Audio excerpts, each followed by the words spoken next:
ng mga bansang kanyang binisita sa Europa at maging sa European Commission. Paliwanag ni Deputy Presidential Spokesperson Abigail Babel na mais lamang ng Pangulong Aquino na maipaliwanag sa maitong posisyon ng Pilipinas sa pinag-aagawang teritoryo sa West Philippine Sea. Dagdag ni Babel na parang hindi naman balanse ang isang maliit na bansa kaya ng Pilipinas na pinagbabantaan ng China. Matatarang nakakuha ng suporta ang Pangulong Aquino sa posisyon ng Pilipinas sa pinag-aagawang teritoryo sa West Philippine Sea mula kay Spain Prime Minister Mariano Rajoy. Hari na Espanya sa 2026 at European Commission. Para sa Sunshine Radio, Hannah Jane Sasha, kabartong sa balita at serbisyo. Kapartner News Blast. Samantala, isa sa pinalpa ng Department of Transportation and Communications ang buyout plan ng Metrorail Transit 3. Ayon kay DOTC Secretary Joseph Emilio Abaya, sa sandaling maplansya, ang detalye nito ay kaagad nila itong ipipresenta sa MRT Corporation, ang pribadong may-ari ng MRT. Reaksyon ito ni Abaya sa pahayag ni dating MRTC Chairman Robert John Sobrepeña na walang sino mang taga-gobyerno ang kumukontak sa kanilang grupo hinggil sa buyout. Ayon naman kay Abaya, bukod sa planong buyout, minamadali na rin nila ang implementasyon ng pag-upgrade sa sistema upang mapagaan ang sitwasyon ng mga pasahero. Idinagdag pa ni Abaya na ang long-term plan nila para sa MRT3 ay ang pagpapatupad ng equity value buyout ng MRTC alinsunod sa Build Lease Transfer Concession Agreement. Sunshine News Blast. Binabaklas na ng Department of Public Works and Highways ang Anda Circle sa kanto ng Bonifacio Drive at Rojas Boulevard sa Maynila.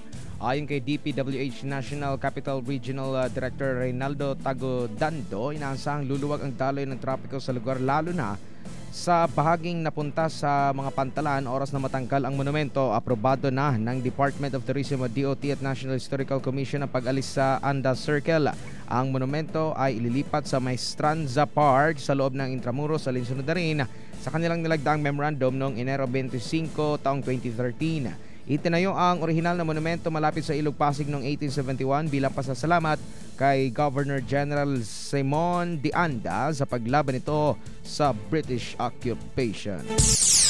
Sumasambulat sa buong Pilipinas. Sunshine News Blast.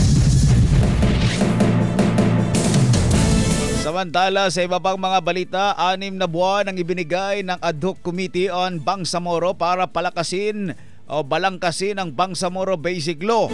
Ito ang sinabi ni Bayan Muna Party List Representative Carlos Isagani Zarate, membro ng Ad Hoc Committee, kaugnay ng unang hakbang ng Kongreso para maipasa ang BBL. Sunshine News Blast. Doon sa resolusyon na inapruba ng mababang kapulungan, binibigyan ng Ad Hoc Committee ng at least 6 na buwan, no? Upang ripasuhin ito, i-review ito, magkandak ng mga konsultasyon at magkaroon ng pagdinig, no, sa lahat ng stakeholders, no. So in that period of 6 months, tinatansya na mabalangkas yung batas, no, batas. Gayunman, iginiit ni Zarate na mas mainam pa rin anya kung hahabaan pa ang panahon ng pag-aaral ng Kongreso sa nasabing panukala. Anya'y tinakda na ang mga petsa ng mga isasagawang on-site investigation at hearing sa iba't ibang lugar na saklaw ng bubuing Bangsamoro Political Entity. Magsisimula naman anya ang pagtalakay ng Ad Hoc Committee sa final draft ng Bangsamoro Basic Law sa muling pagbabalik ng sesyon ng Kongreso sa darating na Oktubre. DZAR Sunshine Radio Report. Rules of procedures na ipapatupad ng Ad Hoc Committee inaprubahan na sa Kamara. Lady B sa balita. Lady B. Inaprubahan ng binuong Ad Hoc Committee ang rules of procedure na ipatutupad sa gagawing deliberasyon kaugnay sa Bangsamoro Basic Law. Katwiran pa ni Cagayan de Oro Representative Rufus Rodriguez sa unang araw ng organizational meeting Nasawa na ang mga Mindanaoan sa kaguluhan at ang nais na nila ngayon ay ang kapayapaan. Napagkasunduan din nila na magsasagawa ng open public hearing simula September 24 hanggang December 17 kung saan ito ay isasagawa sa Zamboanga, Sibugay, Basilan, Sulu, Tawi-Tawi, Marawi at sa iba pang karatig lugar. Ang 75-member ad hoc committee ay binubuo ng piling leader at kasapi ng majority coalition at 5 namang kasapi mula sa minorya. Kukumpletuhin din nila ang line-up ng kanilang magiging mga resource person at bisita na makapagbibigay ng pananaw o insights upang maisaayos o mag-fine-tune ang ilang probisyon sa panukalang BBL na nakapaloob naman sa House Bill 4994. Para sa Sunshine Radio, Lady B, partner mo sa balita at serbisyo. Kapartner News Blast. Alas 5:28 na ng umaga mga kapartner, sa pagpapatuloy ng ating mga balita. Hindi pa huli ang lahat para isali at ihabol ang Moro National Liberation Front o MNLF sa usaping pangkapayapaan sa pagitan ng gobyerno at ng mga rebeldeng grupo. Ito ang iginiit ni Mohager Ekbal, Chairman ng Bangsamoro Transition Commission at MILF Chief Negotiator. Ani Ekbal, hindi na mahalaga kung huliman ang pagpasok ng grupong MNLF sa usapin dahil ang importante anya ay malaman kung suportado ng mga ito ang mga batas na nakapaloob sa Bangsamoro Basic Law. Sunshine News Blast. Para sa namin discussion, there is nothing to be considered as law. Mas maganda pa kung sakali nakikita nila yung guguro ay sa positive direction, then we come everybody, including the MNLF. So all the knowledge is very inclusive and it's a policy and even the Bangsamoro Basic Law is for everybody, not for the knowledge. So it's a welcome development which the MNLF and we choose to support the BBL at this point in time. Dagdag pa ni Iqbal, hindi lang ang MILF at MNLF ang dapat konsultahin sa pagbuo ng batas para sa Bangsamoro kundi maging ang iba pang mga rebelding grupo. Maasa at mananiniwala naman si Iqbal na bago matapos ang taon ay maipapasa na sa mababang kapulungan ng Kongreso ang panukalang Bangsamoro Basic Law. Sumasambulat sa buong Pilipinas. Sunshine News Blast. Sa pagbabalik ng Sunshine News Blast. Abangan pagdinig ng Senado sa lagay ng peace and order sa bansa. Inisnab ni PNP Chief Director General Alan Purisima. Headline. Cedric Lee at Simeon Ross pansamantala nang nakalaya, samantalang si Dines Cornejo nabigong makapagpiyansa. Headline. At libo-libong pamilya na sa palibot ng Bulkang Mayon sa Albay sa pilitan ng inililikas. Headline. Philippine Standard Time, 30 minuto makalipas ang alas 5 ng umaga yan at marami pang mga balita sa amin pong pagbabalik.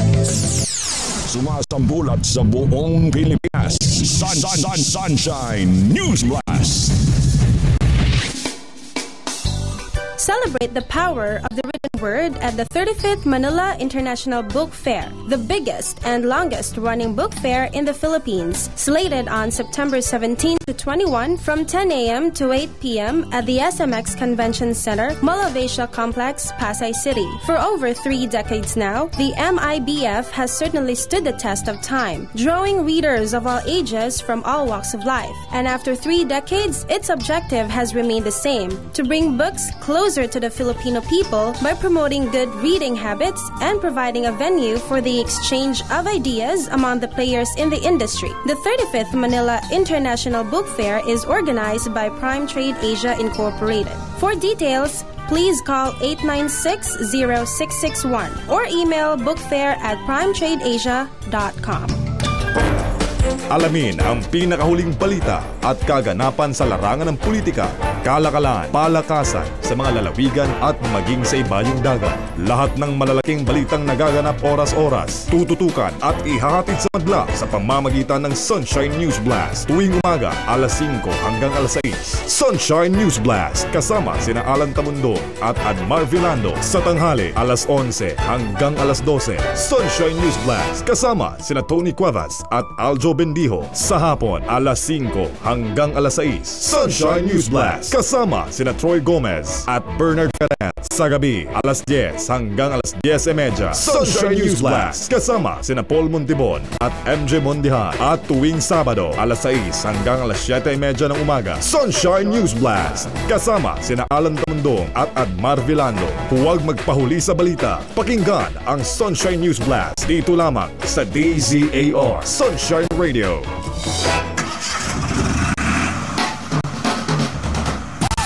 Narito ang tipid tips para sa lahat ng nagsisimula pa lang magtrabaho. Kung ang trabaho mo ay nasa isang business district, tiyak na ang mga bilihin dito, lalo na ang pagkain, ay may kamahalan. Malaking tipid para sa iyo kung magbaon na lamang. Sakaling walking distance ang iyong tahanan mula sa main road o kaya sa iyong workplace, maglakad na lamang. Hindi ka lang makakatipid, malaking tulong din ito sa iyong kalusugan. Kung ang trabaho mo ay hindi nagre-require ng uniforme, huwag agad bumili ng mga bagong kasuotan. Sa halip, isuot pa rin ang mga luma, subalit maayos pang damit. Maraming mas mahalagang bagay ang maaring makuha mo kung iipunin ang iyong sweldo. Mag-set ng goals para ma-motivate ang sarili. Higit sa lahat, mag-invest. Pwedeng ito ay sa negosyong hilig mo o di kaya ay sa edukasyon. Kung bata pa at may pagkakataon, maaring kumuha ng mga short courses na makakatulong upang lalo pang mapaunlad ang iyong kakayahan. Tandaan, may kasabihan tayong sa atin manggagaling ang ating ikagagaling at sa atin din magmumula ang ating ikasasama. Ang paalalang ito ay hatid sa inyo ng DZAR Sunshine Radio. Higit na pinalakas, higit na pinalawak, at higit na pinakikinggan. Sunshine Radio, kapartner mo sa balita at serbisyo. DZAR, ang alternatibong radyo. Iba sa iba, sa iba, sa iba. Sunshine News Blast. Muling nagbabalik ang Sunshine News Blast. Sumasambulat sa buong Pilipinas. Sunshine News Blast.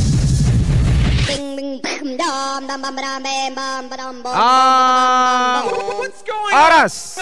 Alas 5:34 na po ng umaga. Sa mga sandaling ito, alamin muna natin ang presyo ng mga pangunahing bilihin ngayon dyan sa Tandang Sora Public Market. Nakatutok dyan para sa presyo ng gulay, prutas, sa bigas at iba pa. Si Partner Melgar. Magandang umaga, Partner Melgar. Yes, magandang umaga ka, Partner Admar. Kasalukuyan nandito tayo ngayon sa Tandang Sora Public Market upang ating alamin ang presyo ng ating mga pangunahing bilihin. Unahin natin ang gulay, ang ampalaya 60 ang kilo, ang sayote 30 ang kilo, ang bawang 100 ang kilo, ang sitaw 10 ang kada tali, ang kamatis 60 ang kilo, ang carrot 60 ang kilo, ang repolyo 80 ang per kilo, ang talong 60 ang kilo, ang okra 5 piso kada tali. Ang sibuyas naman ay 60 ang kada kilo. Ang prutas natin mga kapartner, ang mangga 140 ang kilo, ang Fuji apple mga kapartner 12 piraso, ang 12 ang bawat piraso. Ang saging na tinalakatan 60 ang kilo, ang grapes 180 ang kilo, at ang lansones naman is 60 ang kada kilo. Ang bigas natin mga kapartner, ang 160 organic rice, 46 ang kilo. Ang Super Angelica, 41 hanggang 45 ang kada kilo. Ang NFA rice natin, 27 ang kilo hanggang 32 ang kada kilo nito. Ang sinanduming natin, sinanduming rice, 39 ang kilo hanggang 40. Ang malagkit, 80 ang kilo. At ang dinurado natin mga kapartner, 51 hanggang 52 ang kada kilo.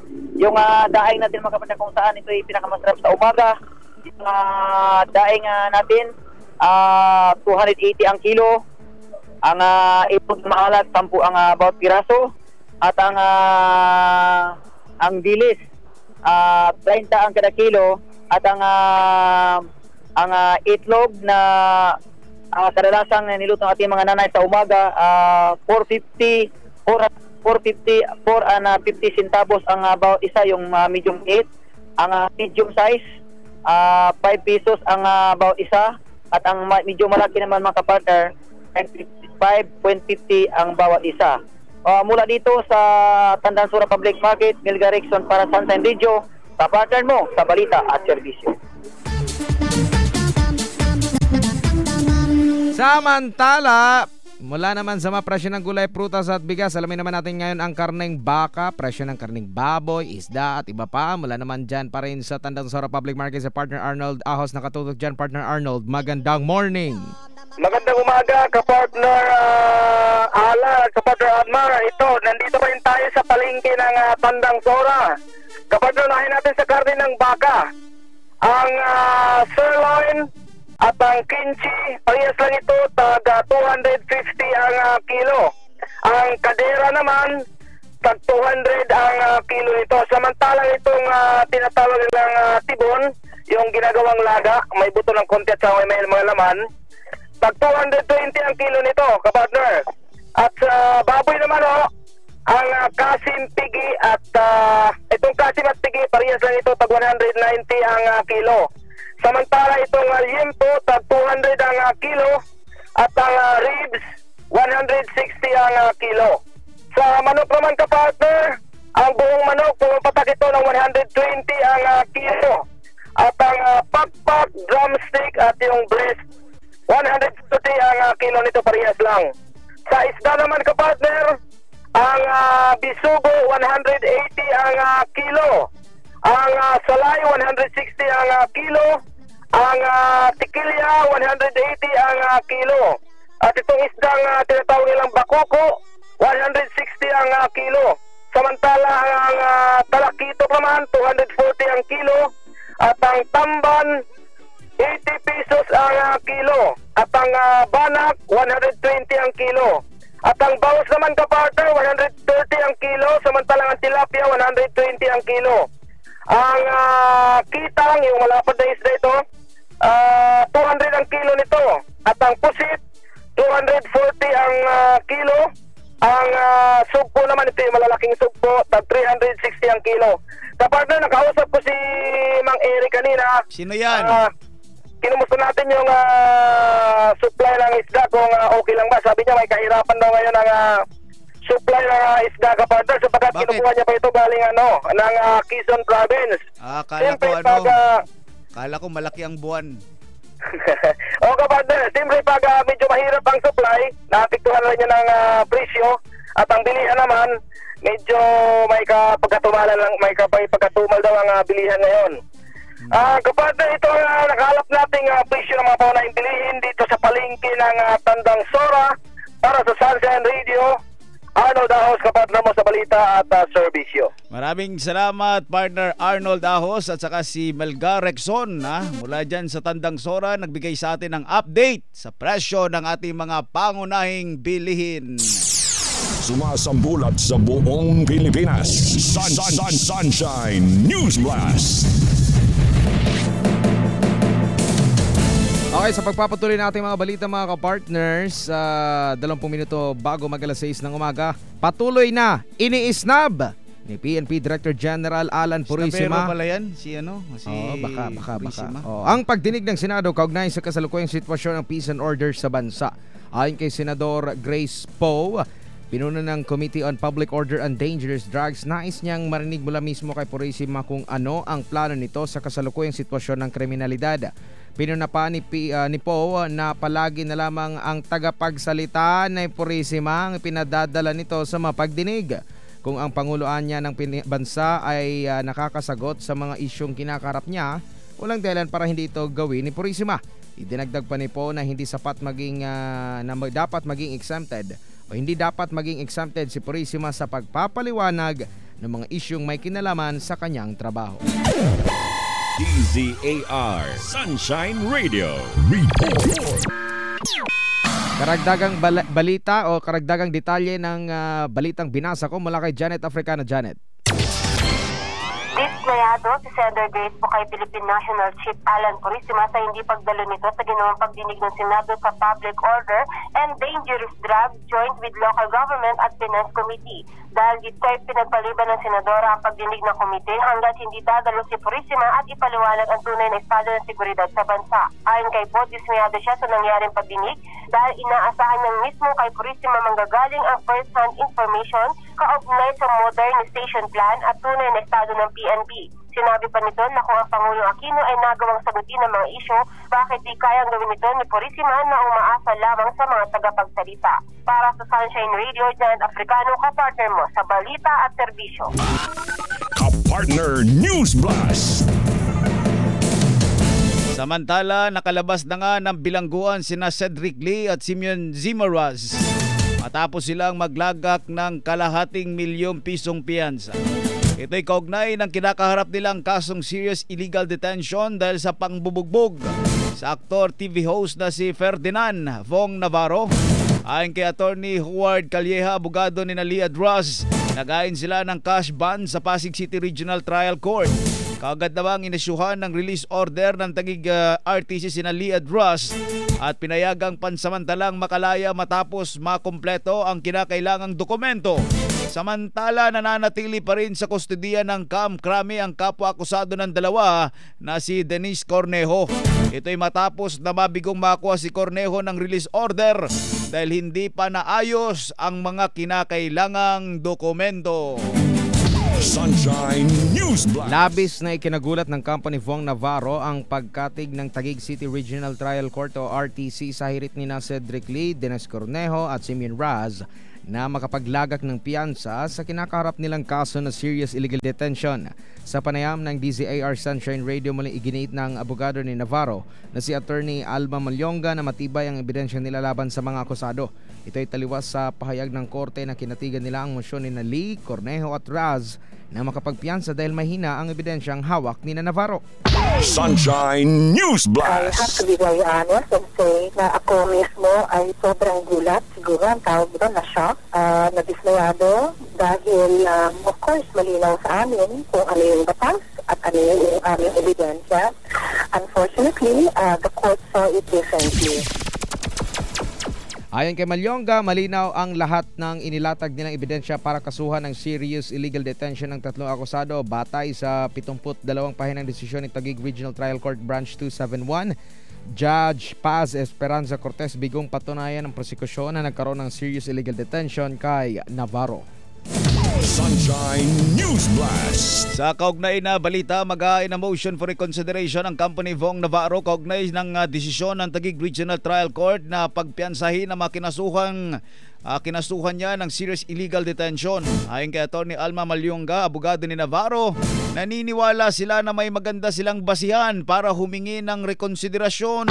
Sunshine News Blast. Ipapile na namin yung ating motion for reconsideration from decision of the court. Ang proseso kasi, kung meron kaming question, following the process, kailangan ibilig namin ulit doon sa korte na nag-issue noong resolution. Unfortunately, ang sabi rin ng korte, whether or not there is a rape is still to be determined. Ang isa yun ang magiging basihan namin ng motion for reconsideration.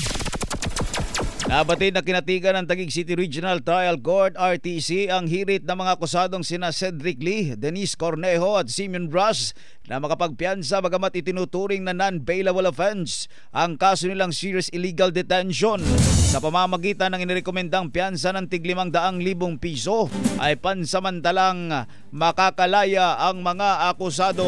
Sunshine News Blast. Not guilty plea ang inihain ng TV host actor na si Billy Crawford kaugnay sa kasong civil disobedience at malicious mischief na isinampa laban sa kanya ng Taguig City Police. Ginawa ang pagbasa ng sakdal laban kay Crawford sa sala ni Judge Bernard Bernal ng Taguig Metropolitan Trial Court Branch 74. Sa isinagawang arraignment kasama ni Crawford ang kanyang mga abogadong sina Lucas Carpio Jr. at Jose Asperas. Dumalo rin na ang mga tumatayong complainant sa kaso na sina PO1 Jasmine Zipagan at Rodelma Canao ng Bonifacio Global City Police Community Precinct Station 7. Sina Zipagan at Canao ang nakaduty noong gabi na magwala umano ang aktor na sinasabing nakainom. Sunshine News Blast. Sumasambulat sa buong Pilipinas. Sunshine News Blast. Sa pagbabalik ng Sunshine News Blast. Abagan mamaya sa amin pong pagbabalik, libo-libong pamilya na nasa palibot ng Bulkang Mayon sa Albay sa pilitan na daong inilikas. Headline. Yan at marami pa pong mga balita sa amin pong pagbabalik. Sumasambulat sa buong Pilipinas. Sunshine News Blast.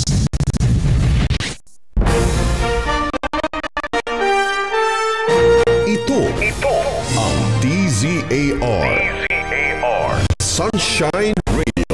Yes, 26 sa pihitan ng inyong mga radyo. Kapartner mo sa balita at serbisyo. Global Link MB Events International presents 3 huge industry back-to-back events at the SMX Convention Center, Mall of Asia Complex, Pasay City. Catch Hotel Supplier Show, the country's biggest hospitality sourcing expo. Get great deals on furniture, fixtures, food and beverage supplies, hotel amenities, and more. Happening simultaneously is the Manila International Travel Expo for travel enthusiasts. Get best deals and discounts on flights, destinations, accommodations, and more. Also happening is Green Philippines 2014. Get to know the latest trends in the eco industry with over 150 local and international companies specializing in construction, renewable energy, lifestyle, manufacturing, solar, and technology. Hotel Supplier Show, Manila International Travel Expo, and Green Philippines happening on September 25 to 27 at SMX Manila. For more info, call Global Link at 750-8588. Ondoy, Pepe, Sento, Pablo, at Yolanda. Mga pangalan ng bagyong sumalanta, sumira, at kumitil ng maraming buhay. Kailan pa ba tayo magigising? Kailan pa ba natin pangangalagaan ang kalikasan? Kaibigan at kapartner, hindi pa huli ang lahat. Panahon na upang ating pangalagaan ang ating kapaligiran. Dahil ito rin ang nangangalaga sa atin. Panahon na upang ibalik ang dating ganda ng mundo. Tumulong, makialam at magtanim ng puno. Isang paalaala mula sa Sunshine Philippines Movement at ng Sunshine Radio.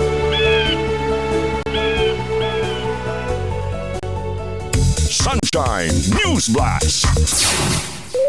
Muling nagbabalik ang Sunshine News Blast.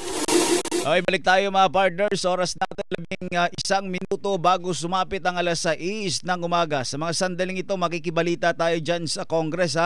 Marami na pong nangyayari dyan sa Congress ngayon. Una sa lahat, kahapon parang nag-start po yung budget deliberation sa plenary, na kung saan pinangunahan po ng Committee on Appropriations mga kapartners yung pagtalakay sa magiging budget sa 2015. At isa po sa mga issue dyan, kahapon po formal ng hiniling ni Pangulong Noynoy Aquino sa Kongreso na pagkaluban nito ng emergency powers. Naalala nyo, nung mga nakaraang araw, nakapanayan po natin ang ilang mga minority congressman at sabi nila, hindi ito napapanahon at magagamit lang ito sa politika. Ngayon ay formal na pong naihain sa Kongreso itong request na ito mga kaibigan. Okay, update tayo at humingi tayo ng reaksyon kaugnay po sa balitang ito. Nasa linya po natin ang congressman po, representative ng LPGMA Party List, si Congressman Arnel T. Congressman, magandang umaga po. Live kay Sunshine Radio, si Alan Tamundong saka si Admar Vilando po ito. Opo, magandang umaga po. Congressman, una bago po sagutin ninyo yung sa emergency powers, hingi muna kami ng update dahil bare months na po tayo ngayon. No? May nagtatanong lang po sa presyo ng ating mga LPG, especially dun sa Marketers Association po ninyo. Ano na ho ba yung update? Meron ho ba tayong rollback na mangyayari sa bare months? Well, sa ngayon po ay wala ho tayong rollback. Bare months po tayo supposed to be po steady, may konting adjustment pataas. Pero sa ngayon, as is pa rin ho ang presyo at wala hong nagiging paggalaw. Ito hong taon na ito, kung ikukumpara sa nakaraang taon, ay steady lamang ho ang naging trend po ang presyo. Opo, so ano na po ang SRP ngayon sa ating mga LPG sa inyo, sa Marketers Association po ninyo? Opo, ang SRP po sa ngayon ay naglalaro po mula sa 680 hanggang sa 720. Yan po yung mga lumalabas ngayon na SRP. Yun sa mga oil company, it's 720 pataas. Ito yung mga namomonitor namin. At yun naman sa mga independent ay ito yung mga nasa 680 papunta ng 700. Mas mahal pa rin yung mga nasa big oil companies po, Congressman. Anyway po, okay, samantala Congressman, gusto po naming hingin yung reaksyon ng minority dito po sa formal na pong hiniling ni Pangulong Noynoy Aquino at sumulat sa Kongreso doon sa emergency powers. Ano po ang naging reaksyon ng mga kasamahan ninyo sa minority dito sa request ng Pangulo, Congressman Arnel T? Opo, well, it's a mixed reaction. Of course, kami ho sa minority ay tututulan po namin itong kahilingan po na magkaroon ng emergency power dahil sa kailangan ho naman namin makuha ang accurate data at kung saan nagmumula yung kanilang dahilan at bakit kailangan ng emergency power dahil lang palagi lang ho natin naririnig ay meron tayong kakulangan na kuryente sa darating na summer season of 2015 at ito po ay magkakaroon lamang ho ng 3 hanggang 4 na buwan na pangangailangan daw ng additional na kuryente. Yan po yung aming titignan, tatanungin at bibigyan ng opinion kung nararapat na mapagkalooban talaga ng emergency power for the para makabilis ko. Opo, may mga rason po dito na ibinigay ang Department of Energy sa opisina ng Pangulo natin kaya inirekomenda yung emergency powers at kabilang nga po dito, Congressman Arnel T, yung epekto daw po ng El Nino phenomenon, yung 2015 malampaya turnaround at yung patuloy na outages o problema ng power plants at pagkaantala daw po ng commissioning on committed power projects. Ano po ang reaksyon ninyo dito sa mga rason na ito? Okay, doon muna ho tayo sa El Nino. Yung pong sinasabi nilang El Nino, ito po ay in preparation na ang ating lahat ng mga dams ay water dams ay matutuyo at hindi makakapag-operate ang mga power plants. Number 1, yan po ay dapat muna nating malaman ilang megawatt mga ito.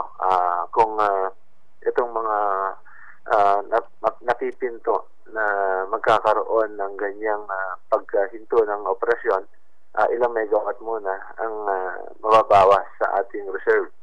Dahil tandaan po natin, meron ho tayong reserve sa ngayon, base din po ito sa pagtaya o pagre-report ng Department of Energy. Pangalawa, tingnan din natin ang historical background ng sitwasyon ng mga hydro natin. Dahil kung titignan natin, nagiging prioridad kasi ng ang hydro naman may continuously operating kasi kailangan naman niya mag-release ng tubig paggamit sa pagsasaka at paggamit sa inumin. At every time gamitin po yan, dinadaan ho ito sa turbine at ito po yung inire-release na tubig para magamit ng anumang intention na paggagamitan. Pero ibig sabihin, double purpose. So every time mag-release ng tubig ang dam, nakakapag-create po siya ng enerhiya at na-ipoprovide niya yung pangangailangan ng anumang sektor, pa-agriculture or consumer use sa Metro Manila. Pangalawa, yung sinasabi nilang malampayo shutdown, ito yung sinasabi nila na medyo malaki ang mababawa sa ating reserve dahil ito ay 2,000 megawatt. Almost 2,000 megawatt yung tatlong pinatatakbo ng natural gas fuel papunta ho doon sa tatlong power plant. Ang huling naalala ko sa hearing, ito hong tatlong power plant na umaasa sa natural gas, po pwede hong gumamit ng alternative other fuels like liquid fuel. Mas mataas na puhunan, pero hindi ho hihinto yung kanilang kumpanya o yung kanilang makina o kanyang generating plant sa pag-produce ng kuryente dahil pwede po silang gumamit ng alternative fuel na liquid fuel, which is confirmed naman po ito ng Malampaya o ng Shell na siyang nagpapatakbo nitong Malampaya na pwede hong gumamit na ibang petrolyo. So yun hong dalawang kadahilanan na yun. Ang gusto ko kanilang ipaliwanag sa amin kung bakit may pangangailangan pa ba para sa pagbili ng modular gensets. Okay, sa darating na Biyernes daw po budget hearing po ng DOE. So doon po ninyo ilalabas itong lahat ng sentimento ninyo, Congressman, hinggil po sa emergency powers ni Pangulong Noynoy Aquino. Tama po yun. Doon na ho sige ko may tatanong ng halos lahat ng mga gustong mag-interpellate sa Department of Energy ay itong issue ng emergency power. Even, alam po naman ninyo, pagdating sa budget ng Energy Department, kadalasan po hindi ko nagiging issue yun dahil masyadong maliit yung kanilang pangangailangan na pera sa pangsarili nilang operasyon. Pero ang problema po ngayon, dahil nga dito sa mga emergency power na ipinapropose nila, agad-agad ang tanong, ilang bilyon ang kailangan ng Energy Department para for the emergency power na kanilang hinihiling. At kahapon, magbigay na sila ng datos. Ang sinasabi nila para lamang magkaroon ng reserve. Ibig sabihin, nandyan lamang yung modular genset, binili nila o inupahan o ano man yun, at standby lang nila habang naghihintay na may masisirang planta o kaya may El Nino na mangyayari o kaya naman ay merong may scheduled shutdown ang Malampaya at hindi tumakbo yon, ay ang sabi nila nandyan lang yung modular genset, which is ang pagkakaalam ko is 600 megawatt. Ang cost po niyan para lang may standby silang power na masasabi 6 billion pesos. Yan po yung data. At kung pinatakbo pa yan, yun ang gusto namin alamin, magkano po ba ang magiging per kilowatt na magiging cost po nito pagka tumakbo ito. At definitely, mas mataas ito kaysa doon sa mga traditional or usual power plant na pinatatakbo ng coal at saka hydro. Dahil ito po, diesel po gagamitin dito. Kaya siguradong mas mataas at may nakikita kaming pagtaas ng presyo na mangyayari. At yung binabanggit nila na 60 centavos na idadagdag, hindi po, tingin ko po hindi ganyan hindi walang hindi totoo yung data, yung figure na yan. Dahil landaan po natin na diesel po itong gagamitin dito at hindi po ito yung coal. Kaya mataas po ang magiging cost nito per kilowatt. Okay. Congressman Arnel T. Sir, maraming salamat po sa oras ninyo at sa mga naging pahayag po ninyo. Magandang umaga po. Okay, salamat po. Yan po si Congressman Arnel T. mula sa LPGMA Party List. May kaugnayan po yan mga partners sa emergency powers na formal ng hiniling ni Pangulong Noynoy Aquino sa Kongreso. Sumasambulat sa buong Pilipinas. Sunshine News Blast. Ang salita ng Ama sa pamamagitan ng hinirang na anak ng Diyos, Pastor Apollo C. Quiboloy. If you want to change the without, first change the within. Upang magbago ang mga bagay na panglabas, kinakailangang magbago muna ng kalooban. Yan po mga partners ang kabuuan ng ating mga balita ngayong araw po ng Miyerkules, ika-17 sa buwan ng Setyembre 2014 sa pangalan po ng CEO at President ng Sunshine Media Network International, Pastor Apollo C. Quiboloy. Kami po ang inyong mga naging tagapagbalita. Ako po si Edmar Vilando. Ako naman si Alan Tamundong. Kabayanan, susunod na programa Newsline Philippines. Kasama sina Tata Ben Paipon at Lady B. Susunod na.